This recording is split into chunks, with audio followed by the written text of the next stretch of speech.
السلام علیکم دوستوں، welcome back to our channel find Urdu. Rearing کا مطلب ہے پرورش یا تربیت۔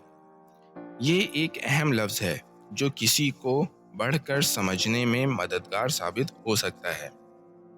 فار ایگزامپل، اگر ہم دیکھیں کسی بچے کو جو اچھی تربیت سے نہیں ہے تو ہم کہہ سکتے ہیں کہ اس کا ریئرنگ ٹھیک نہیں ہوا۔ اس کا مطلب ہے کہ اس کا صحیح سے پرورش نہیں کی گئی۔ Proper rearing is essential for the development of a child. بچے کا بہترین پرورش ان کا ترقی کرنے کے لیے ضروری ہے۔